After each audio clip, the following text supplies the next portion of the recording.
దేవుని పరిశుద్ధ నామమునకు మహిమ. కూడి వచ్చిన దేవుని బిడ్డలైన మీ అందరికీ ప్రభు అయిన యేసుక్రీస్తు నామమున శుభాభివందనాలు. హల్లెలూయా, హల్లెలూయా. పరిశుద్ధ గ్రంథములోండి సామెతల గ్రంథం 4వ అధ్యాయము 23వ వాక్యాన్ని మనం చదవగా వెళ్దాం. జీవదారులు బయలుదేరును కాబట్టి అన్నిటికంటే ముఖ్యముగా నీ హృదయమును భద్రముగా కాపాడుకోవాలండి. ఎంత చక్కటి మాట అంటే అక్కడ ఒక మంచి మాట, చివరి మాట ఏంటిదంటే నీ హృదయమును భద్రముగా కాపాడుకొనుము. మన దేవుడు ఎలాంటి వాడంటే హృదయములను పరిశోధించే దేవుడు, హృదయ అంతరంగమును లక్ష్య పెట్టే దేవుడు. కాబట్టి మనము కాపాడుకోవలసింది లోకములో డబ్బును కాదు, అందాన్ని కాదు, లోకంలో ఉన్న పేరు ప్రఖ్యాతులు కాదు, సిరి సంపదలు కాదు, బంగారము వెండి నాణెములు కాదు. రక్షణ పొందిన దేవుని బిడ్డలు, మారు మనసు పొందిన దేవుని బిడ్డలు, పరిశుద్ధాత్మ అభిషేకమును పొందిన దేవుని బిడ్డలు, సంఘమును సహవాసమును కలిగిన దేవుని బిడ్డలు, ప్రభు రాకడ కొరకు సిద్ధపడడానికి నిరీక్షణతో యేసయ్య రాకడ కొరకు ఎదురు చూస్తున్న దేవుని బిడ్డలు, సాతానుడు ఎవడి మిరుగుదామా తిరుగులాడుచున్న ఈ కాలమున అపవాది తన కాలము కొంచెమని ఎరిగి ఏర్పాటు చేయబడిన వారిని సైతము పడగొట్టుచున్న ఈ దినాలలో ప్రతి విశ్వాసి, ప్రతి సంఘములను దేవుని బిడ్డలు కాపాడుకోవలసినది, భద్రపరుచుకోవలసినది, జాగ్రత్తగా కాపాడుకోవలసింది ఏదైనా ఉన్నదంటే హృదయాన్ని మనం భద్రంగా కాపాడుకోవాలి. ఎందుకంటే దేవుని వాక్యం సెలవిస్తుంది భద్రంగా కాపాడుకోండి అని. అంటే దాంట్లో అర్థం ఏంటిదంటే పడిపోయే అవకాశాలు ఉన్నాయని అర్థం, వెనకబడిపోయే అవకాశాలు ఉన్నాయి, దిగజారిపోయే అవకాశాలు ఉన్నాయి. ఈ హృదయము పడిపోతుంది, ఈ హృదయము దిగజారిపోతుంది, ఈ హృదయము వెనకబడిపోతుంది. కనుక దేవుడు హెచ్చరిస్తున్న మాట ఏంటి తెలుసండి, నువ్వు తప్పిపోకుండా, దిగజారిపోకుండా, వెనుకబడిపోకుండా నీ హృదయము ఏం చేయాలి తెలుసండి, భద్రముగా కాపాడుకో, భద్రముగా కాపాడుకోవాలి. ఎందుకంటే దేవుని వాక్యం సెలవిస్తుంది తన బిడ్డలను దేవుడు ఎన్నుకొని హెచ్చించాలన్నా, దేవుడు ఘనపరచాలన్నా హృదయాన్ని బట్టి దేవుడు ఘనపరుస్తాడట. ఒకసారి సౌలు పొరపాటు చేశాడు, పాపం చేశాడు. అప్పుడు ఇశ్రాయేలులకు రాజు కావాలంటే యెషై ఇంటికి వెళ్ళినప్పుడు దేవుని వాక్యం సెలవిస్తుంది సమూయేలుతో యెషై కుమారులతో పిలుస్తూ మొదటి వాడైన ఎలీయాబు వచ్చాడు, అలా రెండో వాడు, మూడో వాడు, నాలుగో వాడు, ఏడో వాడు, ఇలా తన కుమారులందరూ వచ్చినా కూడా దేవుడు కడసారి వాడైన దావీదును దేవుడు ఇశ్రాయేలులకు రాజుగా ఎన్నుకున్నాడు. కారణం ఏంటి తెలుసండి, ప్రవక్తయగు సమూయేలుతో దేవుడు మాట్లాడుతున్నాడు, మనుషులు పైరూపాన్ని చూస్తున్నారు కానీ దేవుడు మాత్రము హృదయాన్ని మాత్రమే లక్ష్య పెట్టే దేవుడు. అంటే దావీదును దేవుడు కోరుకోవడానికి, దావీదును దేవుడు ఎన్నుకోవడం గల కారణం ఏంటిదంటే తన హృదయ అంతరంగములను పరిశుద్ధతను బట్టి, తన హృదయాన్ని బట్టి దేవుడు కోరుకున్నాడు.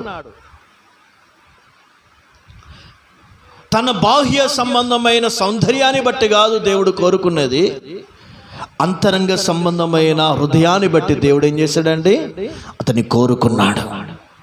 ఈ దినమున దేవుని బిడ్డలమైన మనలో కూడా, మన జీవితాల్లో కూడా దేవుని వాక్యం సెలవిస్తుంది. సామెతల గ్రంథం 23-26 వచనం చదవండి.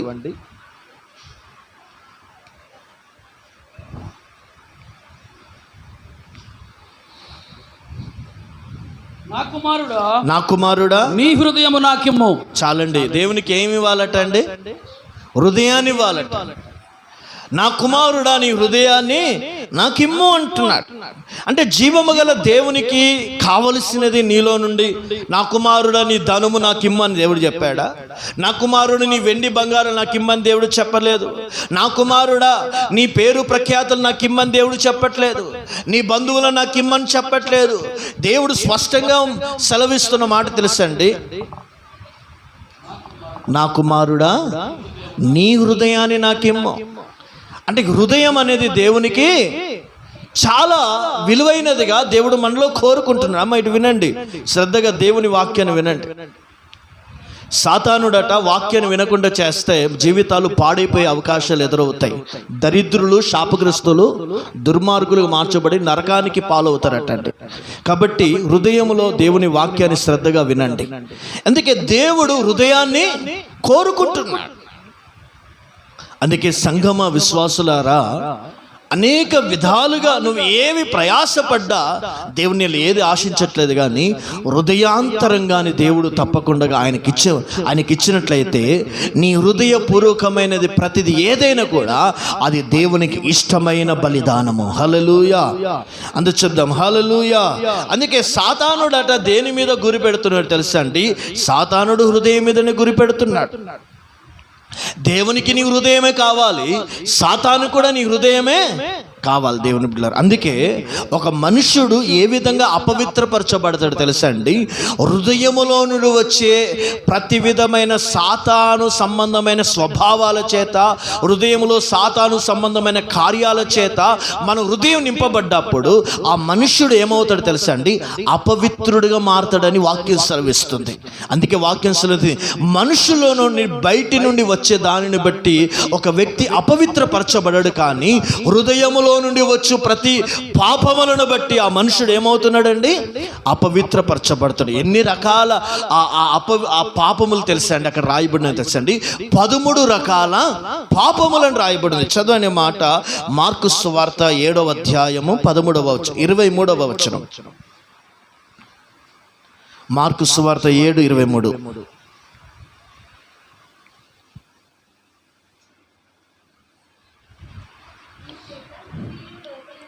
ఈ చెడ్డవన్నీ లోపల నుండియే వచ్చును.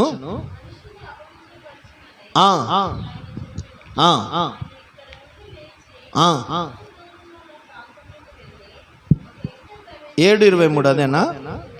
ఈ చెడ్డవన్నీ లోపల నుండి బయలు వెళ్ళి మనుషుని అపవిత్రపరచును ఆయన చెప్పాను. ఆయన అక్కడ నుండి లేచి తూరు సీదోను ప్రాంతములకు వెళ్ళి ఒక ఇంట ప్రవేశించి ఆ సంగతి ఎవనికి చూడండి దేవుని తెలియకుండా ఎక్కడ ఏవి అపవిత్రపరుస్తున్నాయి ఒక మనుషుని?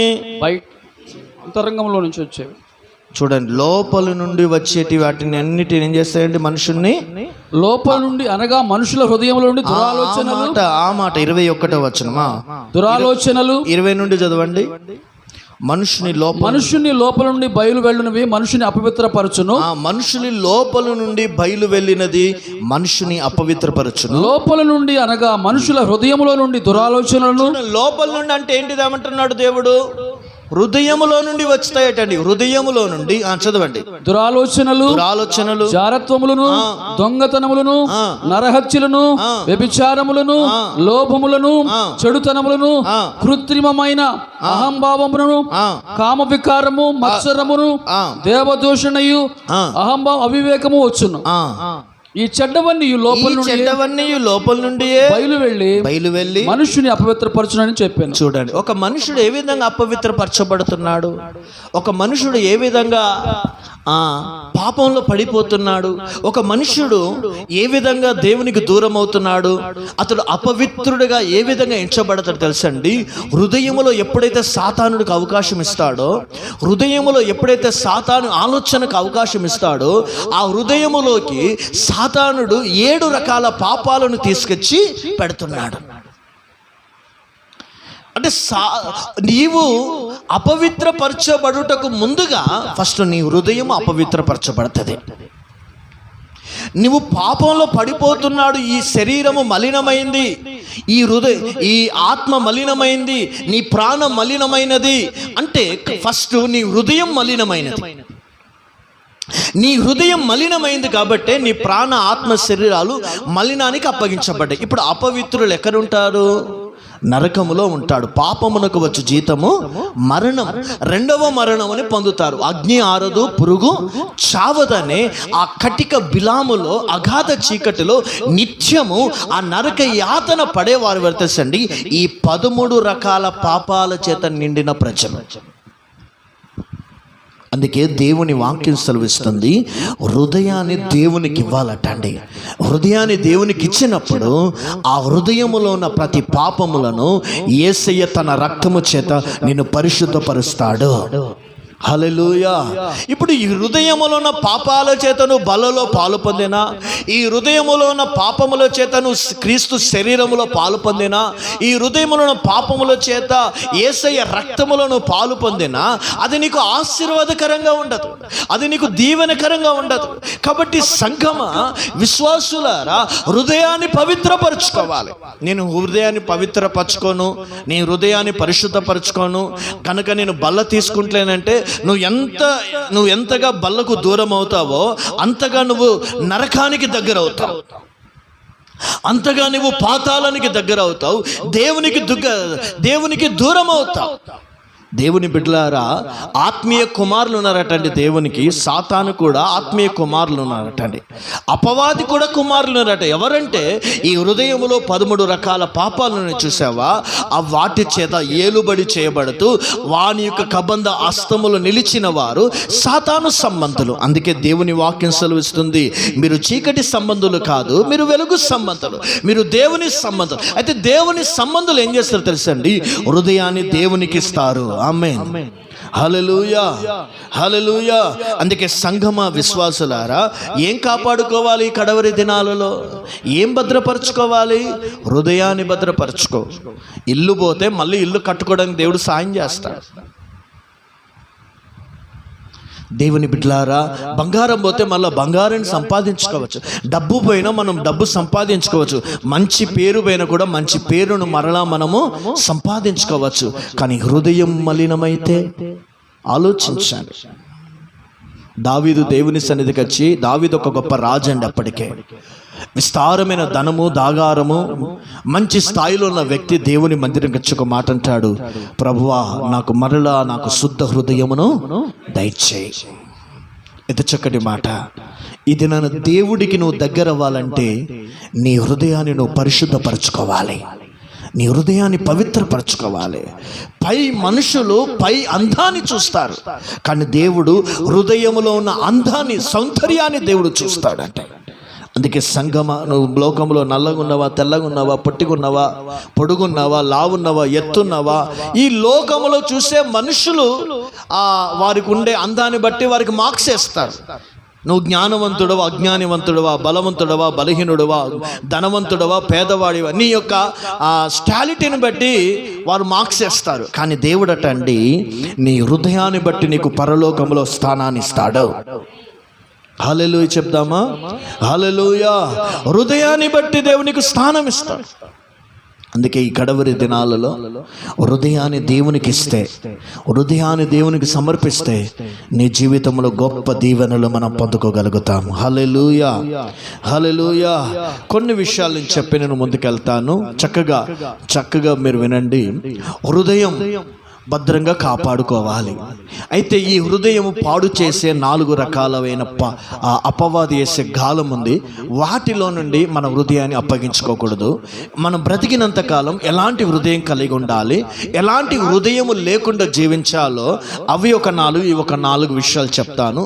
వచ్చే వారము మనం హృదయపూర్వకంగా దేవుని మందిరంలో ఏం చేయాలో ఆ పనుల గురించి దైవ వాక్యాన్ని మనం ధ్యానం చేద్దాం. హల్లెలూయా చెప్దామా? హల్లెలూయా. మనము ఎలాంటి హృదయము కలిగి ఉండకూడదో వాక్య గ్రంథములో నుండి ధ్యానం చేద్దాం. మొట్టమొదటిగా చదవండి, సామెతల గ్రంథం 16వ అధ్యాయం 5వ వాక్యం.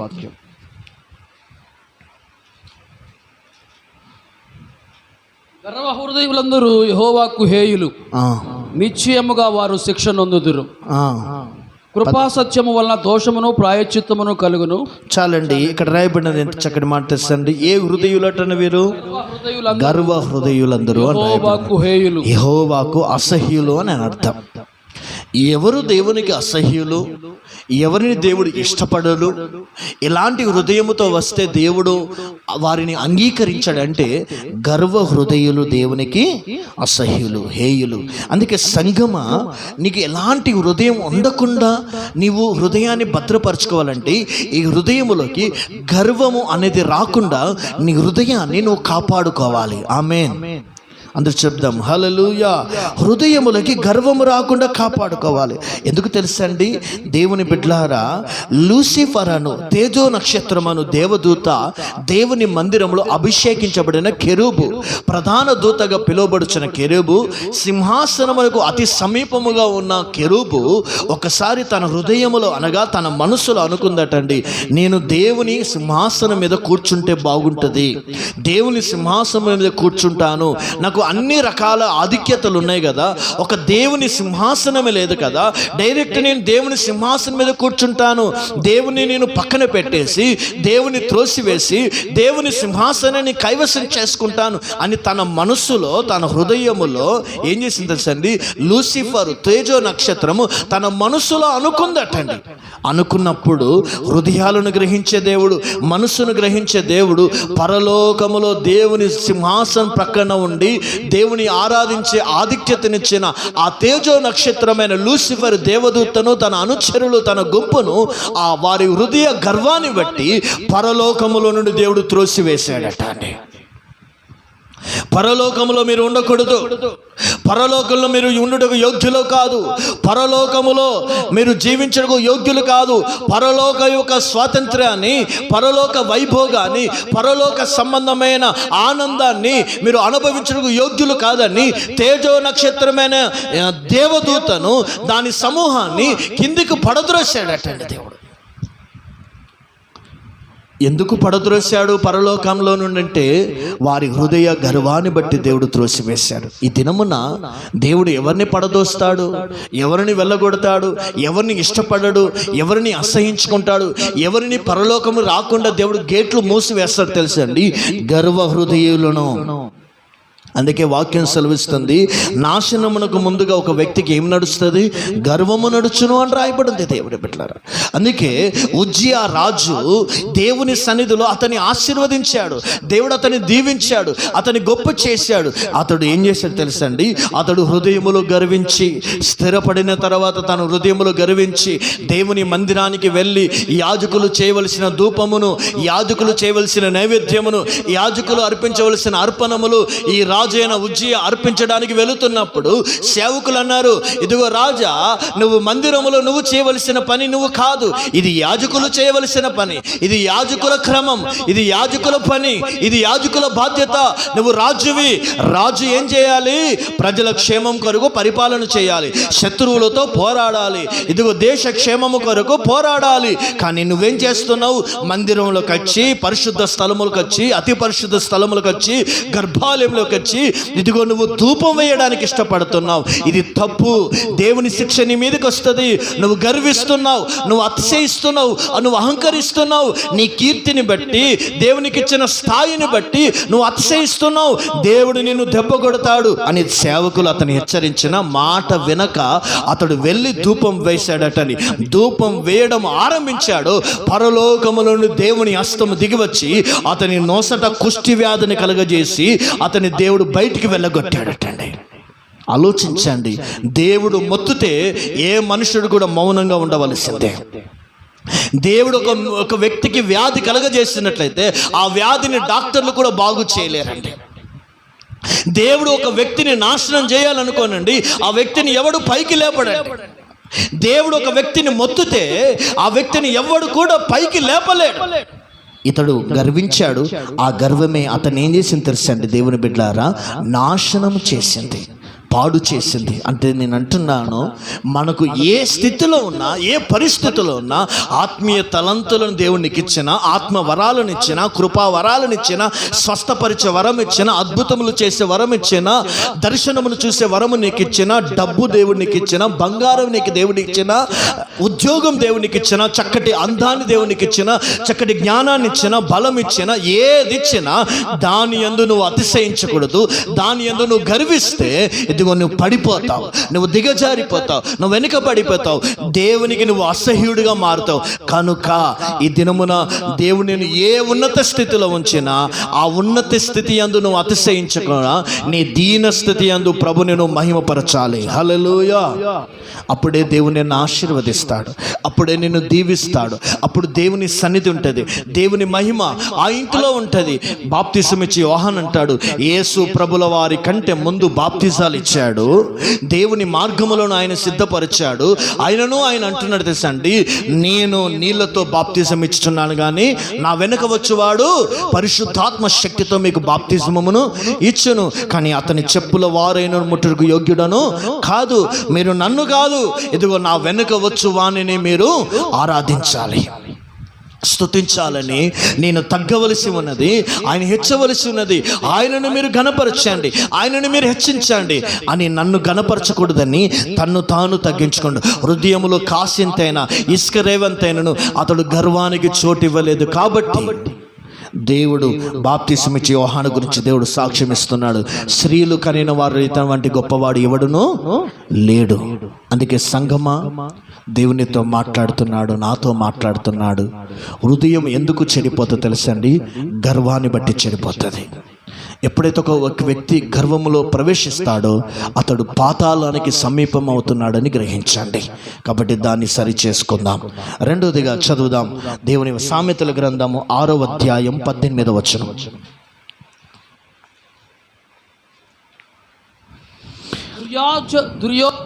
దుర్యోచనలు యోచించు హృదయమును, చూడండి, దుర్యోచనలు యోచించిన హృదయమును, కీడు చేటుకు త్వరపడి పరిగెత్తు పాదములను, లేని వాటిని పలుకు అబద్ధ సాక్షియు.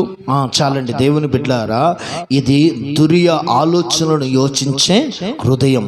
అంటే దేవుని వాక్యం సెలవుస్తుంది, ఇది దేని కొరకు పరిగెత్తుతున్నట్టు? ఈ ఆలోచనలు కీడు చేయుట కొరకు వారు పరిగెత్తుతున్నారు. కీడు చేయుట కొరకు పరిగెత్తే హృదయం ఇది. ఇలాంటి హృదయం ఉండకూడదు. కుటుంబానికి కీడు చేయకూడదు, సేవకు కీడు చేయకూడదు, సంఘముకు కీడు చేయకూడదు, సేవకులకు కీడు చేయకూడదు, సమాజానికి కీడు చేయొద్దు. ఎందుకంటే కీడు చేయుట అనేది సాతాను స్వభావం. అందుకే నీ హృదయమును కీడు చేయడానికి నీకు ఆలోచన సాతాను ఇస్తాడు. కాబట్టి నీ ఆలోచనలు కీడు చేసే ఆలోచన హృదయము నీలో ఏనాడు ఉండకూడదు. ఆమేన్. దేవుని బిడ్డలారా, సామెతల గ్రంథం 12:20 చదువుదాం.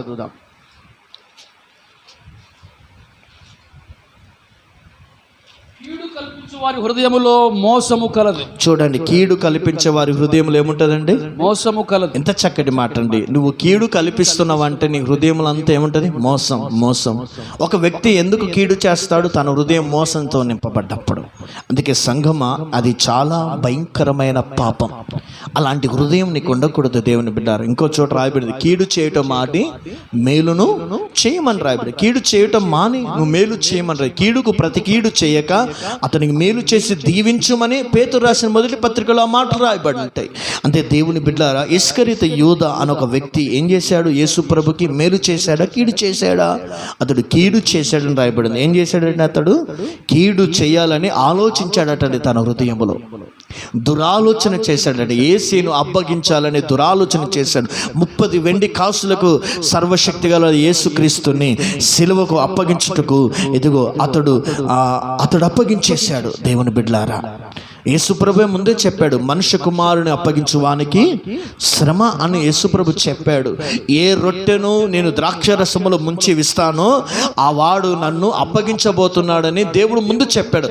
అక్కడ ఇస్కరియోతు యూదా కూడా ఉన్నాడు. అతడు కీడు చేయుటకు అతని పాదములు ఏమైనాయండి? పరిగెత్తినాయంటే దేవుడు. ఆ 30 వెండి కాసులకు ఆ పరిసయ్యులు, సద్దుకయ్యులు, కయప ఇచ్చే ఆ 30 వెండి కాసులకు పరిగెత్తాయి కీడు చేయడానికి. కీడు చేసిన ఆ వ్యక్తి ఏమైతే తెలుసండి? చివరికి పొట్ట పగిలి చచ్చిపోయాడు. ఉరేసిన వ్యక్తి ఏమవుతాడు?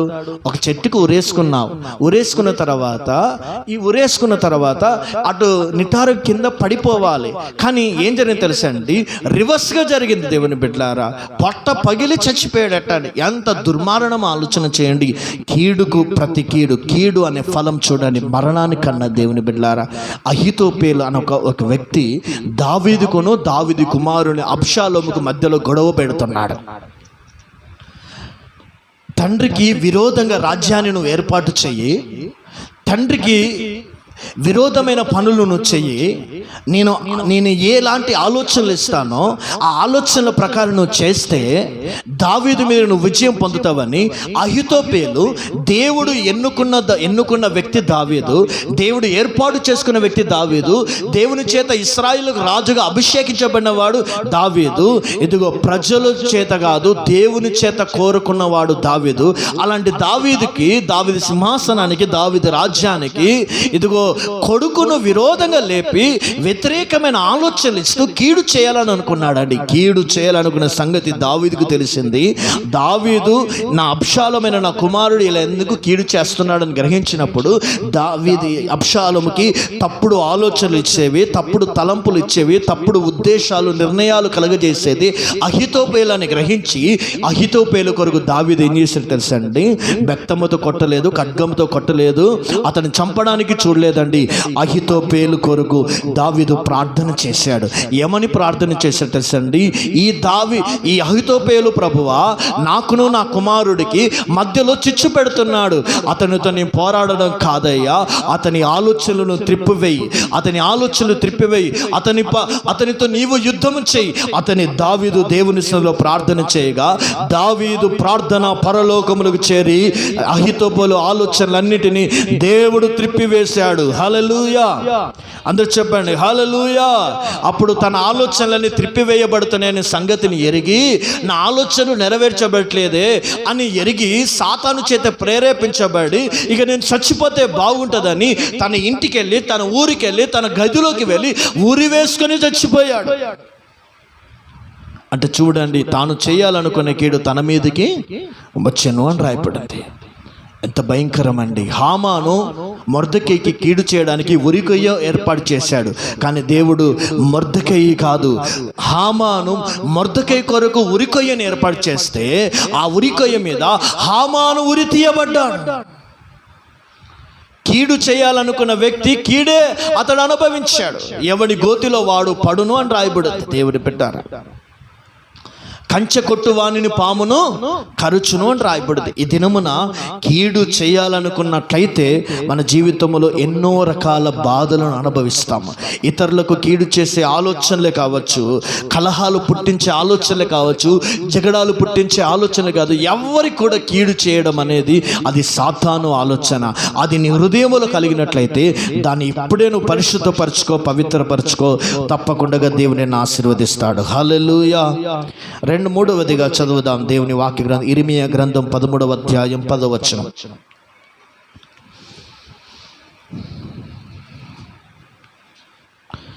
ఇర్మియా 13:10.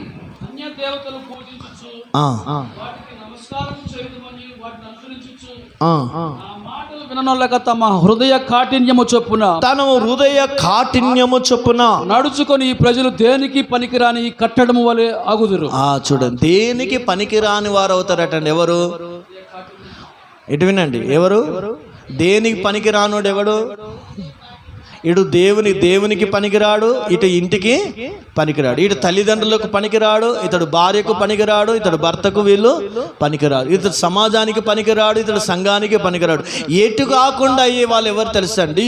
హృదయాన్ని కఠినపరుచుకున్నవారు. కఠినపరుచుకోవడం అంటే రాతి హృదయం వంటి వారు, మాట వినని స్వభావం గలవారు, తిరుగుబాటు స్వభావం గలవారు, పని చేయుచు బాధ పెట్టుచు తప్పుడు సరి చేసుకోకుండా హృదయాన్ని కఠినపరుచుకున్నవారు. రాయిని ఎంత కొట్టినా స్పందన ఉండదు, అలాగే దేవుని వాక్యం చేత ఎంత గద్దించినా స్పందన లేనివాడు హృదయ కాఠినుడు. పెద్దలు, ఆత్మీయులు, పరిశుద్ధులు, దైవ సేవకులు నువ్వు వెళ్ళే తప్పుడు మార్గము, చెడు మార్గమును, చెడు సంబంధమైన కార్యములను ఒకవేళ హెచ్చరించి గద్దించినప్పుడు సరి చేసుకోకుండా దానికి తిరుగుబాటు చేసి అవిధేయత చూపి తన ఇష్ట ప్రకారంగా నడుచుకొని తన ఆలోచన ప్రకారంగా నడుచుకున్నవాడు కఠిన హృదయుడు. ఇలాంటి కఠిన హృదయులు ఎలా ఉంటుందో తెలుసండి? ఎవరికి కూడా పనికిరాడట అండి, ఎవరికి పనికిరాడట. భూమి మీద ఉన్న వేస్తే, భూమి మీద లేకపోయినా వాళ్ళు వ్యర్థమే. కాబట్టి దేవుని బిడ్డలారా, అందుకే కఠిన హృదయం చాలా ప్రాముఖ్యంగా మన జీవితంలో పాడు చేయబడుతుంది. దేవుని వాక్యం సెలవుతుంది, ఫరో హృదయాన్ని దేవుడు ఏం చేశాడండి? కఠినపరిచాడు. ఇప్పుడు అతడు హృదయాన్ని కఠినపరుచుకున్న కొలది ఆ దేశంలో ఏం కలిగింది? దేవుని ఉగ్రత ఐగుప్తు దేశంలో కుమ్మరించబడింది. ఫరో హృదయ కఠినత్వాన్ని బట్టి ఆ దేశ ప్రజలందరూ ఏం చేస్తారండి? శ్రమల పాలయ్యారు, బాధల పాలయ్యారు, వేదన పాలయ్యారు. అందుకే దేవుని బిడ్డ ఎక్కడైనా చూడండి, మనం ఎవరికైనా ఒక మాట చెప్పినప్పుడు ఆయన మాట వినడండి. అతడు చెప్పిన మాటను అంగీకరించడు. అతని బ్రతుకును మార్చుకోమంటే మార్చుకోడు. అతని హృదయాన్ని మార్చుకోమంటే మార్చుకోడు. అతడు త్రాగుడు మానమంటే మానడు. సిగరెట్లు తాగుడు మానడు. అపవిత్రమైన వాటిని చూడకూడదంటే చూడకుండా మానడు. దేవుని మందిరానికి రండి, దేవుని సన్నిధిలో ఉండండి, దేవుని సేవకులతో ఉండండి, వాక్యాన్ని వినండి అంటే అతడు వినడు. ఈ వినని వ్యక్తి దగ్గరికి వెళ్ళి నువ్వు ఎన్ని రకాలుగా చెప్పినా కూడా అతడు మనసు మారని వ్యక్తి దగ్గరికి వెళితే అతని జీవితం మారట్లేదు. అలాంటి వ్యక్తిని ఏమన్నా తెలుసా దేవుడు? ఇతడు కఠిన హృదయుడు. ఇతని కఠిన హృదయము కలిగిన వారి ఇళ్ళల్లో చూడండి, ఆ ఇళ్ళలో సమాధానం ఉండదు, శాపం ఏలుబడి అవుతుంది, సమాధానం ఉండదు. అందుకే సంఘమా, విశ్వాసులారా, కఠినమైన హృదయము కలిగిన వారు దేవుడి సన్నిధానములో ఆశీర్వదించబడరు, దీవించబడరు. ఎప్పుడైతే యేసయ్య దర్శించినప్పుడు ఆయన వాక్యం చేత కట్టబడాలి, సరిచేయబడాలని తన హృదయాన్ని మెత్తను చేసుకున్న వారు మాత్రమే రక్షించబడతారు. హల్లెలూయా. పేతురను సేవకుడు ప్రార్థన చేసి వాక్యం బోధిస్తున్నప్పుడు ఆనాడు ఆదిమ సంఘములో ప్రజల హృదయం ఏమైనది? వారి హృదయము నొచ్చుకున్నదట అండి. నొచ్చుకొని ఏమన్నారు తెలుసండి దేవుని బిడ్డలారా? వారు వాక్యానికి అంగీకరించి బాప్తిజమును పొందడానికి సిద్ధపడ్డారు. ఖైదీ ఉన్నాడండి, జైలు అధికారి ఉన్నాడు, పౌలు శిలలు ప్రార్థన చేస్తున్నారు. ఆ తదుపరి భూకంపం వచ్చింది. చెరసాలలో ఉన్న ఈ పౌలు శిలల యొక్క చెరసాలలో ఉన్న వారికి వేయబడిన సంఖ్యలు తెంపబడ్డాయి. అద్భుతం జరిగింది. అప్పుడు జైలు అధికారి అయ్యో మా ఉద్యోగాలు పోతాయేమో అని అనుకున్నారు, కానీ వారు అక్కడే ఉన్నారు. ఆ తదుపరి జైలు అధికారి యేసు ప్రభువును గురించిన సువార్త ప్రకటించిన తర్వాత ఆయన మాట తెలుసండి, అయ్యలారా ఇప్పుడు మేమేం చెయ్యాలని అంటున్నాడు. ఒక అధికారి ఏమంటున్నాడు సేవకునితోటి? ఏమని పిలుస్తున్నాడు సేవకుని? అయ్యా అంటున్నాడు, అయ్యా అంటున్నాడు.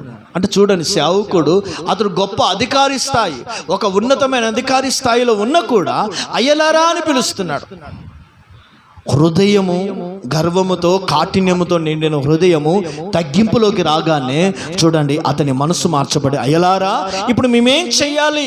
ఇగో మేము నువ్వు చెప్పిన వాక్యానికి, మీరు చెప్పిన సువార్తకి, మీరు చేసిన ప్రార్థనకి మీ దేవుడు గొప్పవాడని నేను తెలుసుకున్నాను. ఇప్పుడు నేనేం చెయ్యాలి అన్న వెంటనే వారికి బాప్తిజం ఇచ్చాడు. ఆ ఇంటి వారందరూ, జైలు అధికారి ఇంటి వారందరూ కూడా రక్షణ పొంది దేవుని నామాన్ని స్తుతించారు. హల్లెలూయా, హల్లెలూయా. హృదయాన్ని కఠినపరుచుకుంటే రక్షణ దూరం, హృదయాన్ని మెత్తనపరుచుకుంటే రక్షణ నీకు సమీపం. హృదయాన్ని కఠినపరుచుకుంటే ఆశీర్వాదం దూరం, హృదయాన్ని మెత్తనపరుచుకుంటే ఆశీర్వాదం సమీపం. హృదయాన్ని కఠినపరుచుకున్న వాడు శరీర సంబంధిగా మారుతాడు. హృదయాన్ని మెత్తనపరుచుకుని వాక్యానికి లోబడిన వాడు ఆత్మ సంబంధంగా దేవుని సన్నిధిలో వర్ధిల్లుతాడు. హల్లెలూయా, హల్లెలూయా. అందుకే నీ రాతి హృదయాన్ని ఏం చేయాలండి? తీసివేసుకో. ఒక సేవకుడు ఒక మాట చెప్పాడా? ఒక ఆత్మీయులు ఒక మాట చెప్పారా? రమ్మని చెప్పాడా? ఒక మాట సెలవిచ్చాడు. వెంటనే నువ్వు అప్పగించుకో, అద్భుతం నీ జీవితంలో జరగబోతుంది. హల్లెలూయా, హల్లెలూయా. మరొక మాట ఉంది, ఈ రాతి హృదయం నీకు ఉండకూడదు. 4వదిగా చదువుదాం. అపోస్తుల కార్యములు 5వ అధ్యాయం 1 నుండి 5వ వచనం వరకు.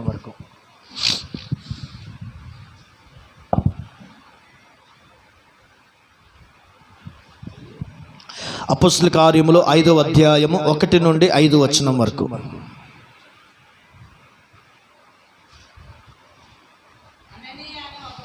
అననీయ అని ఒక మనుష్యుడు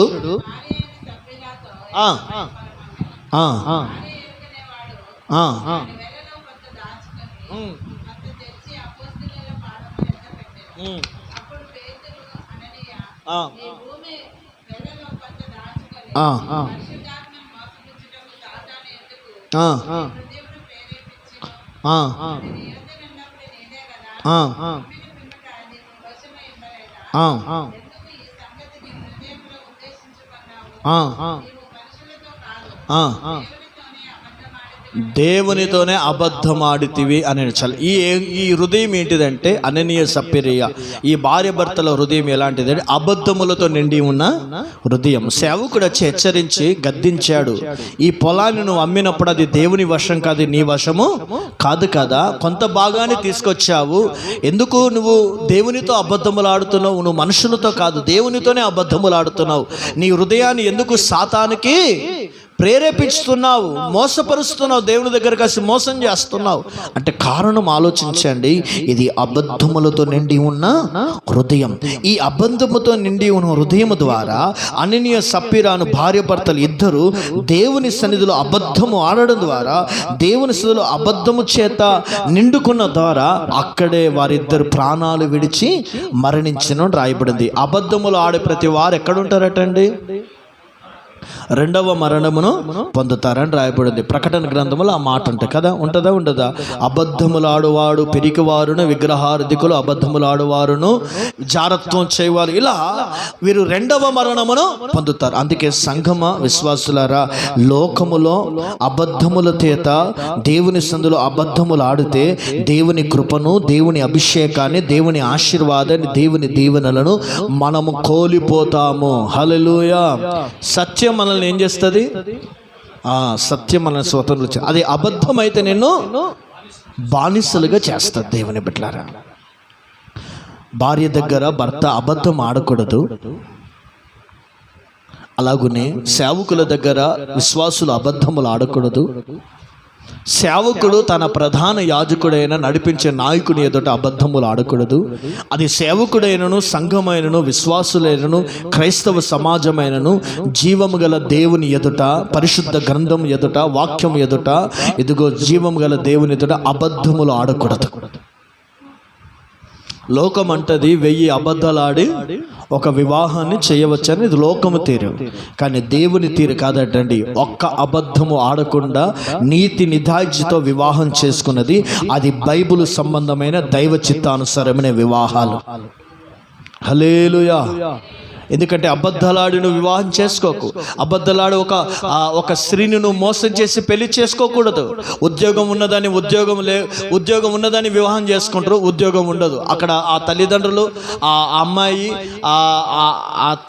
పిల్లనిచ్చిన ఆ తల్లిదండ్రుల బాధ ఎంత ఉంటుందో తెలుసా? చాలా వేదన ఉంటుంది. నేను చూసుకుంటూ వస్తున్నాను, చాలా వేదన ఉంటుంది. నీకు ఉద్యోగం లేదని నిఖాయిసంగా చెప్పి నువ్వు వివాహం చేసుకో. వాళ్ళు ఇష్టం ఉంటే ఇస్తారు, ఇష్టం లేకుంటే ఇవ్వరు. అంతేగాని నువ్వు ఉద్యోగం లేకున్నా ఉద్యోగం ఉన్నదని ఏదో అబద్ధాలు చెప్పి తర్వాత వస్తుంది అని అబద్ధాలు చెప్పి మోసం చేసి ఒక ఆడపిల్ల జీవితాన్ని, ఆడపిల్ల యొక్క తల్లిదండ్రుల యొక్క కంట నీరుకి నీవు ఏం కాకూడదు తెలుసండి? శిక్షకు అర్హుడవు కాకూడదు. అందుకే అబద్ధాలు ఆడకూడదు. ఒకవేళ నువ్వు త్రాగుడికి బానిసయి భార్య దగ్గర నేను తాగలేదని అబద్ధాలు ఆడుతున్నావు, అట్లా కుటుంబాలు నాశనం అవుతాయి. అబద్ధాలు ఆడక. ఒకవేళ యజమానుడు అయితే కూలి ఇచ్చే కాడ నువ్వు అబద్ధములు ఆడకు. ఎవరికైనా దగ్గర నువ్వు అప్పు తీసుకుంటే, నేను ఇంత అప్పు చేశానయ్యా, నేను తర్వాత నీకు మరలా ఇస్తానని చెప్పాలి, కానీ నేను ఇంత ఇవ్వను అని నువ్వు అబద్ధములు ఆడకు. అబద్ధము చేత హృదయం నింపబడితే నువ్వు నరకానికి అతి సమీపంగా వస్తావు. దేవుని అభిషేకము, దేవుని మహిమ, దేవుని వెలుగు నీలో నుండి తొలగిపోతుంది. అందుకే అబద్ధాలు ఆడుకుంటూ ఉంటే చివరికి నీ జీవితం ఏమో తెలుసండి? ఆటల లాంటి జీవితముగా మారుతుంది. నిన్ను ఎవ్వరు కూడా ఏం చేయరండి? నమ్ముతారా? నమ్మరు. ఇతను నీ దగ్గర అబద్ధం ఆడాడు, నా దగ్గర అబద్ధం ఆడాడు, రేపు ఇంకోళ్ళ దగ్గర అబద్ధం ఆడతాడు. ఇట్లా అబద్ధాలు ఆడుకుంటూ జీవితాన్ని ఎంతకాలం గడుపుతావు? అబద్ధాలు ఆడిన సొమ్ము ఎంతకాలం ఉంటుంది? అబద్ధాలు ఆడి సంపాదించిన సొమ్ము ఒక దినమున రోగముల పాలవుతుంది, ఒక దినమున అది నీకు శాపకరంగా మారుతుంది. నువ్వు అబద్ధములతో ఆడి సంపాదించిన ప్రతి ఆస్తి పాస్తులు, ధనము, దాగారము ఒక దినమున నిన్ను విడిచి వెళ్ళిపోతుంది. అన్యాయపు సిరి మంచిది కాదు. అందుకే సంఘమ విశ్వాసులారా, అబద్ధములతో నీ హృదయము నిండి ఉండకూడదు. నువ్వు నీతి నిజాయితీగా ఉండువుగాక. ఆమేన్. హల్లెలూయా, హల్లెలూయా. అందుకే సంఘమా, మనము ఈ 4 రకాలైన ఆ హృదయలో కలగజేసే ఆ పాపములను బట్టి మనం ఏమవుతుందో తెలుసండి, మనం ఆత్మీయంగా చచ్చిపోతాము, నరకములోకి మనము ప్రవేశిస్తాం. అందుకే మన హృదయాన్ని ఏం చేయాలి తెలుసండి, యాకోబు 4:8 చదవండి.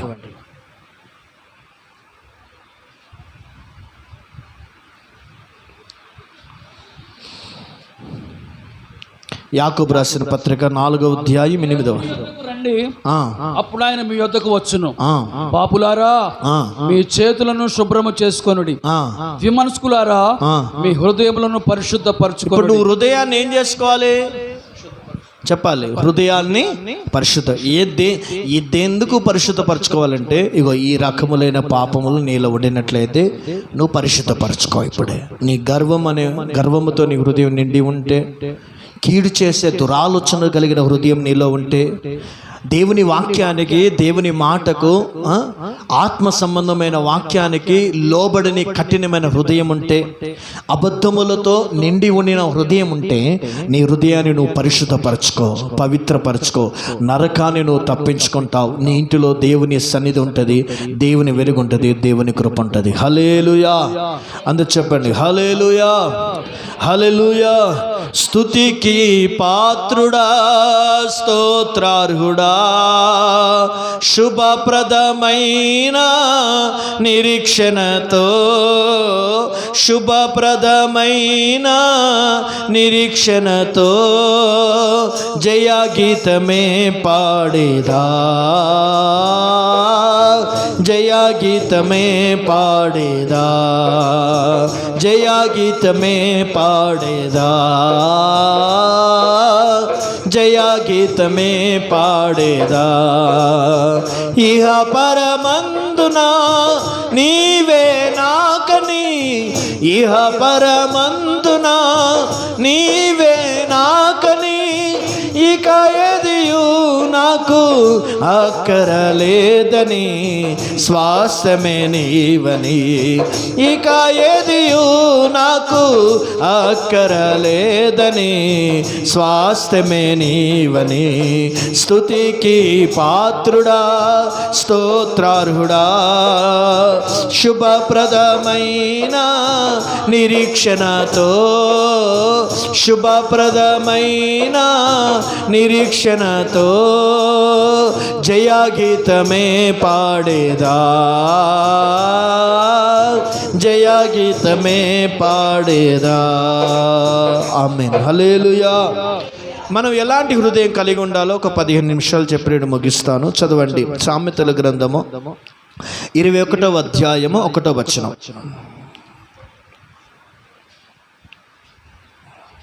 సామెతలు 21:1. చూడండి ఎలాంటి హృదయం కలిగి ఉండాలంటండి, రాజు లాంటి హృదయాన్ని నువ్వు కలిగి ఉండాలి. హల్లెలూయా. రాజు లాంటి హృదయము కలిగిన వారుగా ఉండాలి. రాజు లాంటి హృదయము మనం కలిగి ఉండాలి. రాజు ఎలాగుంటాడు? హుందాతనాన్ని కలిగి ఉంటాడు. రాజు ఎలా ఉంటాడండి?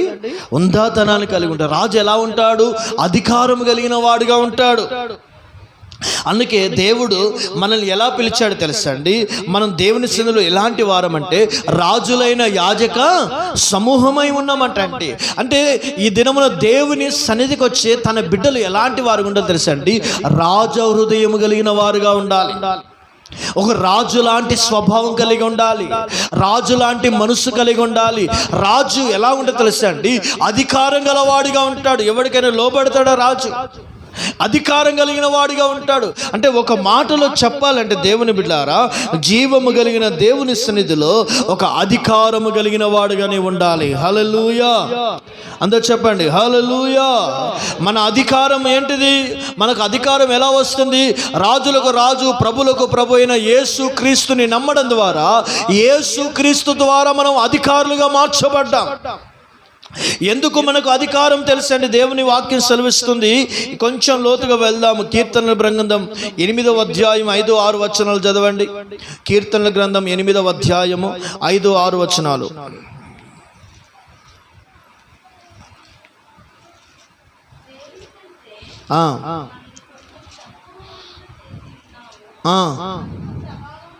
మహిమ ప్రభావములతో నీ చేతి పనుల మీద. చూడండి, దేవుడు మనల్ని ఏం చేశాడండి? అధికారం గలవానిగా దేవుడు చేశాడు. హల్లెలూయా. ఎవరి మీద అధికారం చూపించాలి మనము? మన కుటుంబం మీద కాదు మనం అధికారం చూపించవలసింది. మన పిల్లల మీద కాదు మన అధికారం చూపవలసింది. మన భార్య మీద కాదు అధికారం చూపవలసింది. ఎవరి మీద నీకు అధికారం ఉందో తెలుసా అండి? నీ కుటుంబాన్ని పాడు చేయుచున్న అపవాది తంత్రముల మీద యేసుక్రీస్తు అనే నామమును చేత పట్టుకొని అధికారం గలవానిగా నువ్వు ప్రార్థన చేయాలి. ఆమేన్ చెప్పండి. హల్లెలూయా. చూడండి, యెహోషువ శత్రువులపై జయం పొందుట కొరకు ప్రకృతిని ఏం చేశాడండి? అధికారముతో దానిని గద్దించాడు. సూర్యుడా నువ్వు గిబియోనులో ఆగిపో, చంద్రుడా నువ్వు అయాను లోయలో ఆగిపో. శత్రువుల మీద పగ తీర్చుకున్నంత వరకు ప్రకృతి ఇదిగో యెహోషువకు లోబడింది. యేసుక్రీస్తు నామమున విశ్వాసముతో ఒక అధికారముతో అతడు ప్రార్థన చేశాడు. ఒక అధికారముతో అతడు దేవునితో విజ్ఞాపన చేసినప్పుడు అద్భుతం జరిగింది. హల్లెలూయా. దేవుని వాక్యం సెలవిస్తుంది. యేసు ప్రభు కూడా మనకు మార్కు సువార్త 3వ అధ్యాయము 14వ వచనం చదవండి. మార్కు సువార్త 3వ అధ్యాయం 14వ వచనం.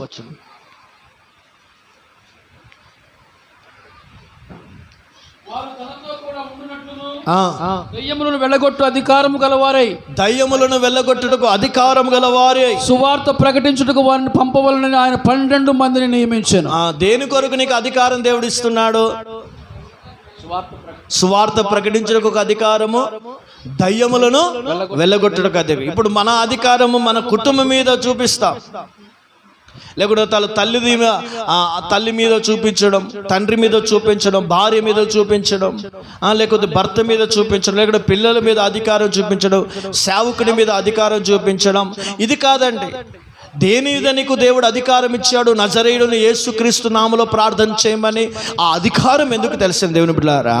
నీ కుటుంబంలో ప్రతి సమస్యను ఒక అధికారముతో గద్దించాలి. అప్పులను అధికారముతో గద్దించు. నీ కుటుంబం షాప్ అని అధికారముతో గద్దించు. నీలో ఉన్న వ్యాధిని, రోగమును ఇదిగో అధికారముతో గద్దిస్తే ఆ రోగపు ఆత్మ బంధించబడుతుంది. నీ కుటుంబంలో సమాధానం లేకుండా చేస్తున్న అసమాధానం ఆత్మను అధికారంతో గద్దించు. నీ కుటుంబము మందిరానికి రాకుండా అడ్డగిస్తున్నదే ఆ మనుషులను పాడు చేసిన దురాత్మ శక్తులను అధికారముతో గద్దించు. నేను పాపంలో పడగొట్టడానికి సాతాను వేసే ఆ దుర సంబంధమైన మనసును అధికారముతో గద్దించు. సువార్త ప్రకటించుటకు శాసించాలటండి. దేవుని బిడ్డలారా, మోషేది ఎర్ర సముద్రం దగ్గరికి వచ్చినప్పుడు ఎర్ర సముద్రం చీలు అన్నాడా? ఏమన్నా? అధికారముతో శాసించాడటండి. ఎర్ర సముద్రం 2 పాయలుగా ఏమైందండి? చీలిపోయిందండి. హల్లెలూయా. ఇదన సంగమ విశ్వాసులారా, సమస్యలు వస్తే కృంగిపోకండి, బాధలు వస్తే కృంగిపోకండి, ఇబ్బందులు వస్తే కృంగిపోకండి. ఒంటరి వారిగా ఉన్నప్పుడు ఒంటరితనం ఎదురవుతుందని కృంగిపోకండి. సాతానుడు ఎక్కడ నేను పడగొడుతున్నాడు? పాపములో ఎక్కడ నువ్వు పడగొట్టబడుతున్నావు? ఎక్కడ దేవుని మందిరానికి దూరం అవుతున్నావు? దేవుని సేవకులకు ఎక్కడ దూరం అవుతున్నావు? ఆత్మీయ జీవితానికి ఎక్కడ దూరం అవుతున్నావు? ఎక్కడ నేను నలగొడుతుందో ఆ అపవాది ఆలోచనలు, అపవాది తంత్రములు, అపవాది కలుగజేస్తున్న వాని యొక్క కబంధ హస్తాల నుండి నీ కుటుంబము, నీ పిల్లలు కాపాడబట్ట కొరకు మోకాల మీద ఉండి అధికారముతో, పరిశుద్ధాత్మ అభిషేకముతో, అన్య భాషలతో, విశ్వాసముతో, అధికారముతో ప్రతి సాతాను తంత్రాలను గద్దించు. నీ ఇంట్లోని ఎర్ర సముద్రాన్ని గద్దించు. నీ ఇంట్లోని యోర్దానును గద్దించు. నిన్ను పడగొడుతున్న, ముందుకు వెళ్లకుండా అడ్డగిస్తున్న ఎరుకో గోడలను గద్దించు. నీ కుటుంబంలో పనిచేయుచున్న ప్రతి విధమైన చీకటిని గద్దించు. నువ్వెవరు? బానిసవి కాదు, నువ్వు రాజువి. రాజులకు రాజు, ప్రభులకు ప్రభువైన యేసుక్రీస్తు రక్తములో కడగబడిన రాజు బిడ్డవి నువ్వు. రాజు లాంటి హృదయం నీకు ఉండాలి. రాజు ఏం చేస్తాడు? శత్రువులారా వెళ్ళిపోండి అంటాడు. శత్రువులను గద్దించి వారిని ఎదిరించి యుద్ధం చేస్తాడు.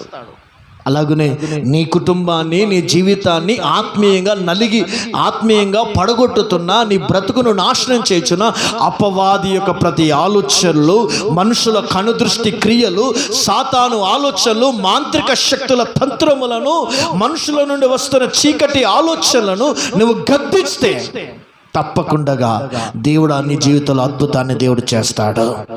ఆమేన్ చెప్పండి. హల్లెలూయా. క్రీడా రంగానికి వెళ్ళినప్పుడు క్రీడలో ఆడే వ్యక్తిగా, ఒక ఆటగల వ్యక్తిగా ఉండాలి కానీ నువ్వు చూసే వ్యక్తిగా ఉండకూడదు. నువ్వు ఆత్మీయ జీవితంలో ప్రయాణం చేస్తున్నావు. ఇది దేవుని ప్రయాణం. ఇది ఇరుకైన మార్గం.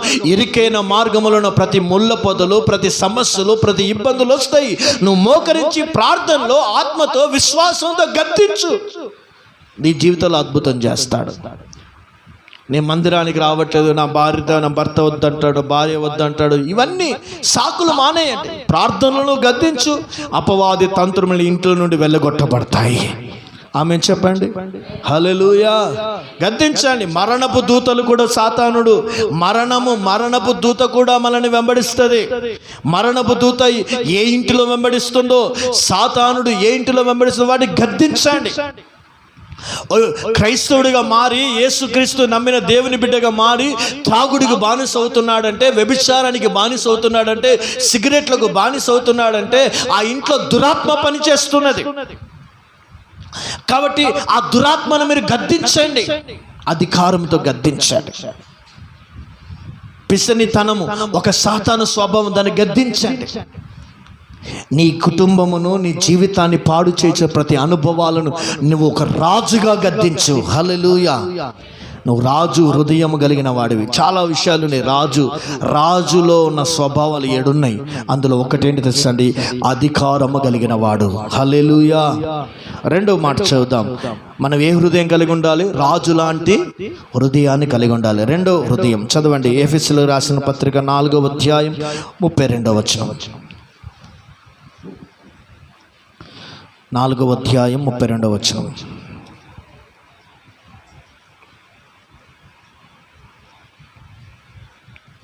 ఒకని ఎడల ఒకడు దయగలిగి కరుణాహృదయులై క్రీస్తునందు దేవుడు మిమ్మల్ని క్షమించిన ప్రకారం మిమ్మల్ని క్షమించిన ప్రకారము మీరును ఒకరిని ఒకరు క్షమించుడి. చూడండి, మీరు ఒకరిని ఒకరు ఏం చేసుకోవాలండి? క్షమించుకోవాలటండి. ఎలాంటి హృదయం అంటే ఇది? క్షమించే హృదయము. ఒకరిని ఒకడు ఏం చేసుకోవాలండి? క్షమించుకోవాలి. ఒకరి పాపములో ఒకరు ఎత్తి చూపుకోవడం కాదు. ఒకరి సమస్య, ఒకరి దోషములో ఒకరు ఎత్తి చూపుకోవడం కాదు. ఒక వ్యక్తిని ఎడల తప్పు చేస్తే అతని నువ్వు మనసారా క్షమించు. ఒక ఎడల నీ వ్యక్తి తప్పు చేస్తే అతని మనసారా క్షమించు. క్షమించడం అంటే అర్థం ఏంటో తెలుసండి? ఆ వ్యక్తిని మనం అంగీకరించడం అనే అర్థం. హల్లెలూయా. అందరూ చెప్పండి హల్లెలూయా. యేసు ప్రభు ఏం చేశాడు?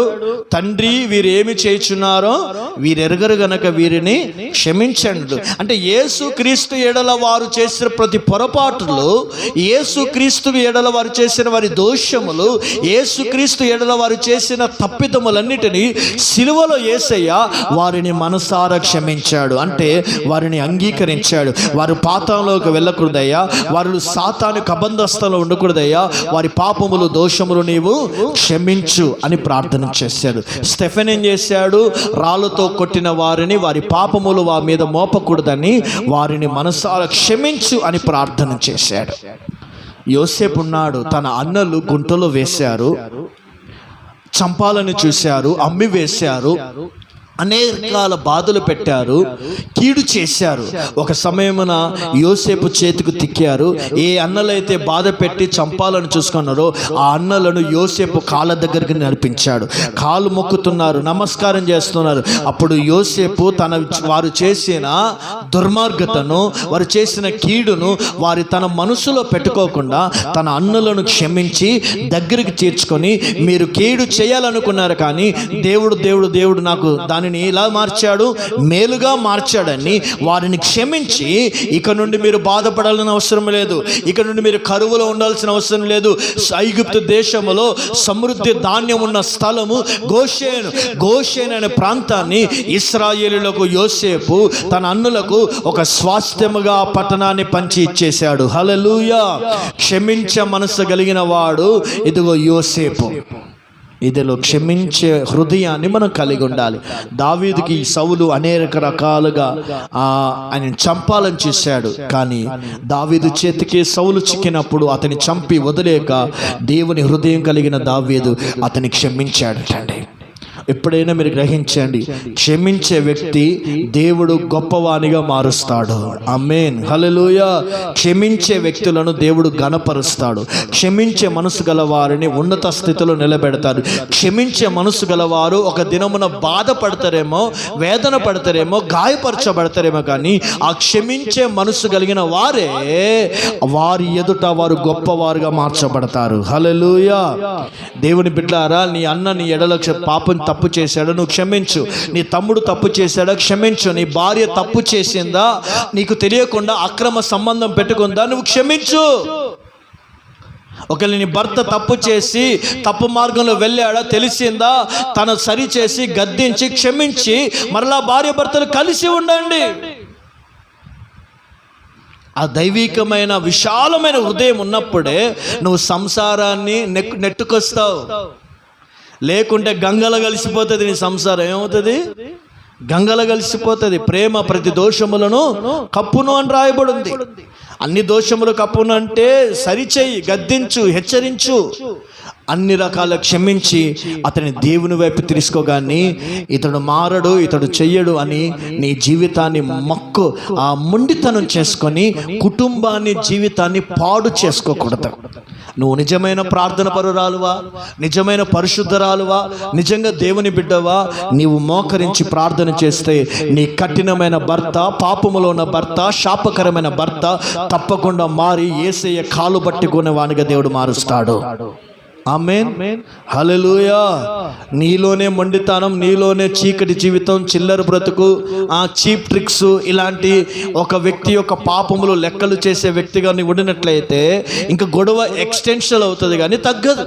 అందుకే సంఘమా, దేవుని నమ్ముకున్న దేవుని బిడ్డలు, యేసుక్రీస్తుని నమ్ముకున్న దేవుని బిడ్డలు ఎదుగో తండ్రి లాంటి హృదయాన్ని కలిగి ఉండాలి, క్షమించే మనసు కలిగి ఉండాలి. హల్లెలూయా, హల్లెలూయా. ఈరోజు మదర్స్ డే, ఈరోజు తల్లి యొక్క హృదయం ఏంటి తెలుసండి?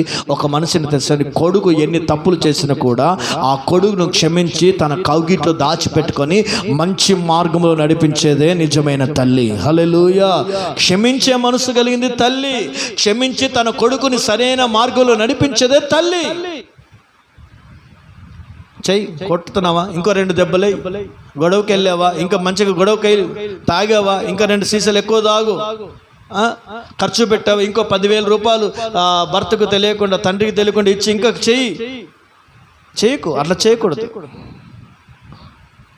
క్షమించి సరిచేయి, బాగు చేయి. దేవునితో మంచి తల్లి, మంచి తండ్రి ఎలాంటి వారు తెలుసా అండి? ఫస్ట్ దేవునితో సంబంధం ఉంటారు. వీరు దేవునితో సంబంధం ఉన్న మంచి తల్లి, మంచి తండ్రి తన పిల్లలను కూడా మంచి మార్గంలో నడిపిస్తాడు. లేకపోతే భయంకరమైన చీకటి జీవితం, చీకటి బ్రతుకులు ఏర్పడతాయి. కనుక సంఘమా, విశ్వాసులారా, క్షమించే హృదయమే యేసుక్రీస్తు హృదయమే ఉన్నది. హల్లెలూయా. ఎంత తప్పు చేశాడా, ఎంత పొరపాటు చేశాడా, నీ మీద రాళ్ళు రువ్వాడా, నీ మీద ఉమ్మి వేశాడా, ఒకవేళ నీ దగ్గరికి వచ్చి అయ్యా నీ ఎడల నేను తప్పు చేశాను, నన్ను క్షమించు అన్నప్పుడు నువ్వు మనసారా అతని క్షమించి అంగీకరించు, దేవుడు నిన్ను ఆశీర్వదిస్తాడు. హల్లెలూయా, హల్లెలూయా. క్షమించే మనసు కలిగిన వాడుగా మనం ఉందాం. 3వదిగా మనం చదువుదాం 2 తిమోతి రాసిన పత్రిక 2:22. తిమోతికి రాసిన 2వ పత్రిక 2:22.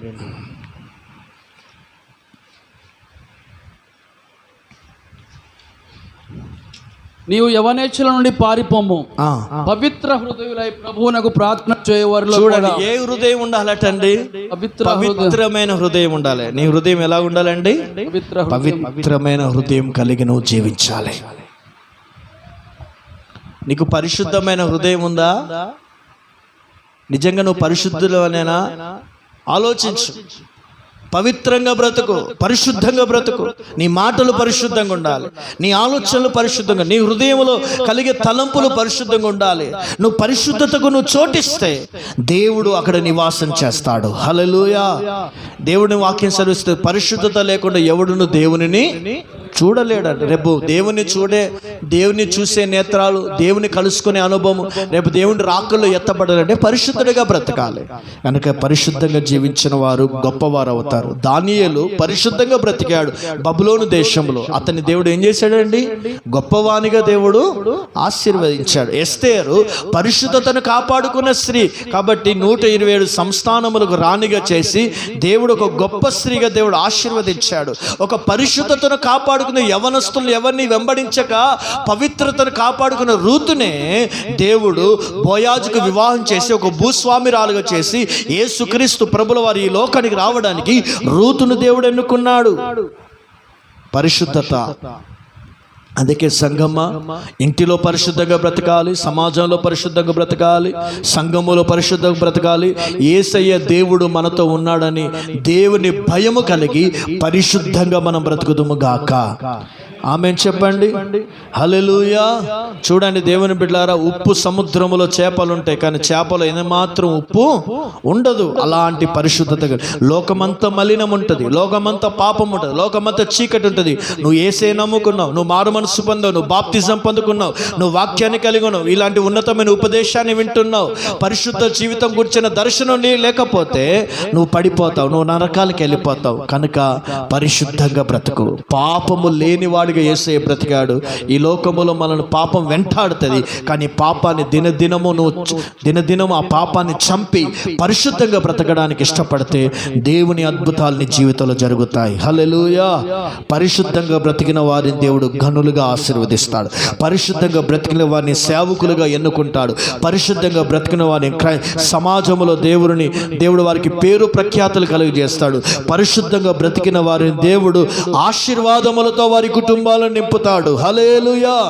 పరిశుద్ధంగా బ్రతికిన వారిని రేపు పరిశుద్ధ పట్టణములో దేవుని రాజ్యములో వారిని చేరుస్తాడు.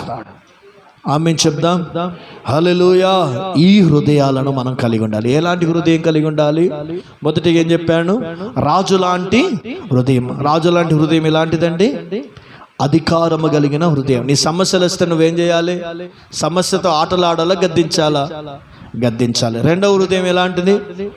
క్షమించే హృదయం. మూడవ హృదయము పరిశుద్ధమైన హృదయం కలిగి ఉండు. ఈ హృదయాన్ని కలిగి ఉంటే దేవుడు ఆ హృదయంలో ఏం చేస్తాడండి? నివాసం చేస్తాడు. నీ హృదయాన్ని దేవుడు మందిరంగా మారుస్తాడు. నీ హృదయంలో దేవుడు ఉన్నాక దేవుడు నివాసం చేసినట్లయితే, దేవుడే నీ హృదయంలో నివాసం చేస్తే దేవుని ఆశీర్వాదాలు నీ సొంతం అయిపోతాయి. హల్లెలూయా. దేవుడు అట్టి కృప మనకు అనుగ్రహించునుగాక. ఇటు వాక్యములు దేవుడు దీవించునుగాక. అందరము లేచిన